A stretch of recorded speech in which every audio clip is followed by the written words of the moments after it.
It is normal to commence a project by sketching out a rough schedule, primarily because it is considered mandatory.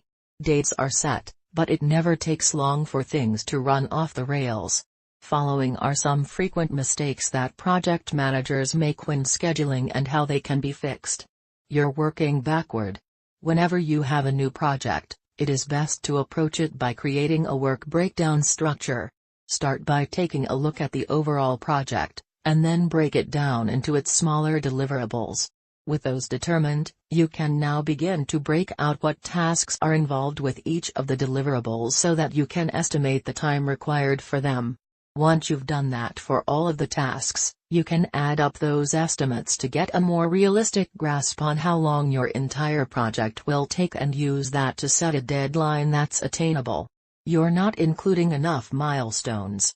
Project timeline needs to include far more than just a kickoff and a go-live date. Those milestones or deliverables that were identified when creating the work breakdown structure should actually be plotted on a timeline with deadlines tied to them.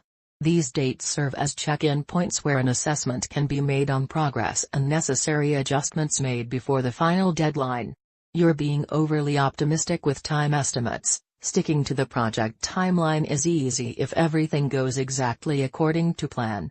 If you're feeling uncertain about how long a task will take, connect with the person or team responsible to get their take on how much time is needed to complete something similar. It's also smart to use the critical path method to identify the longest stretch of dependent activities and measure them start to finish.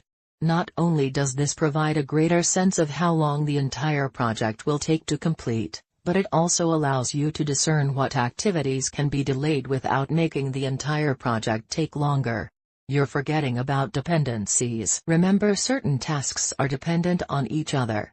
Teams are waiting on one another to finish different pieces. It's when project managers fail to identify these dependencies and complexities that the wheels really fall off. You're oversimplifying project handoffs. Handoffs are often another major bottleneck in cross-functional projects. In order for timelines to be realistic, it needs to account for the lag time often associated with these transfers. That means these transitions should actually be plotted on your timeline. You're starting from scratch every time. If you're reinventing the wheel each time you start a new project, you're not only wasting time, but you're also increasing your chances of inaccuracies. Once you land on something that works for you, create and store a project timeline template that you can use for future projects. Avoid these mistakes and create a more accurate project